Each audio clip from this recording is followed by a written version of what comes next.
Bapak, Ibu, saudara-saudari, dan anak-anak yang terkasih, selamat pagi, salam sehat, semangat, dan gembira selalu.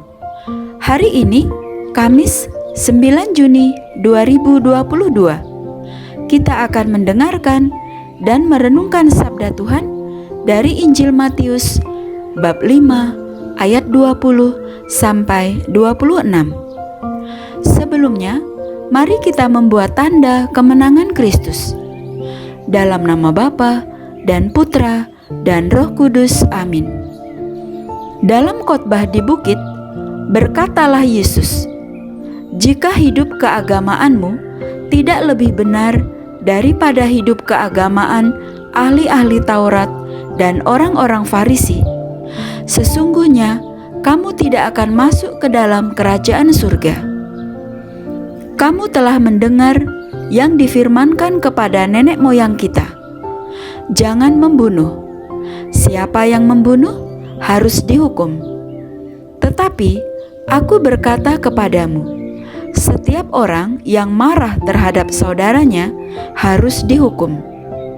Siapa yang berkata kepada saudaranya kafir harus dihadapkan ke mahkamah agama, dan siapa yang berkata jahil harus diserahkan ke dalam neraka yang menyala-nyala.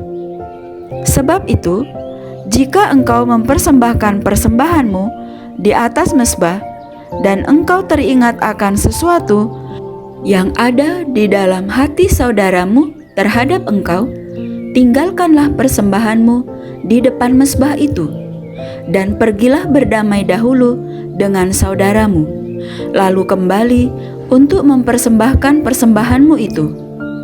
Segeralah berdamai dengan lawanmu selama engkau bersama-sama dengan dia di tengah jalan, supaya lawanmu itu jangan menyerahkan engkau kepada hakim, dan hakim itu menyerahkan engkau kepada pembantunya, dan engkau dilemparkan ke dalam penjara. Aku berkata kepadamu, sesungguhnya engkau tidak akan keluar dari sana sebelum engkau membayar hutangmu sampai lunas." Demikianlah sabda Tuhan. Terpujilah Kristus. Bapak, Ibu, saudara-saudari, dan anak-anak yang terkasih, iman Kristiani dilandaskan pada kebenaran hidup di hadirat Allah, dan bukan didasarkan atas kebenaran manusia. Injil hari ini menegaskan bahwa kehidupan yang benar di hadapan Allah jauh lebih penting daripada hidup menurut pedoman manusiawi. Dengan kata lain, kejujuran dalam hidup beriman menjadi amat menentukan bagi kita. Dengan aneka contoh, penginjil menampilkan pengajaran Yesus tentang hal itu. Cita-cita hidup Kristen memang tinggi. Kasih Yesus Kristus bahkan tidak membiarkan orang marah terhadap saudaranya.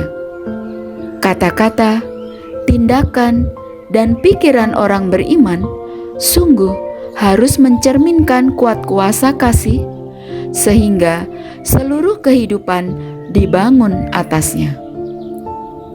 Menjadi pertanyaan refleksi bagi kita.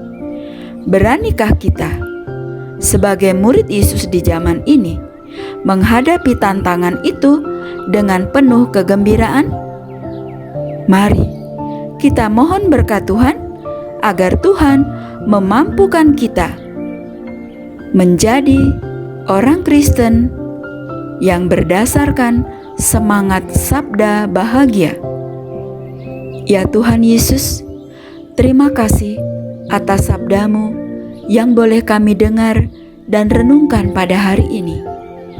Semoga kami sebagai murid-Mu sungguh hidup benar di hadapan Allah, mengamalkan sabda bahagia yang ditawarkan Yesus, dengan menunjukkan nilai-nilai positif dari kemiskinan, kesedihan, lemah lembut, lapar dan haus, murah hati, suci hati, membawa damai, bahkan orang yang dianiaya. Amin. Dalam nama Bapa dan Putra dan Roh Kudus. Amin. Terima kasih. Selamat beraktivitas hari ini. Tuhan memberkati kita semua. Amin.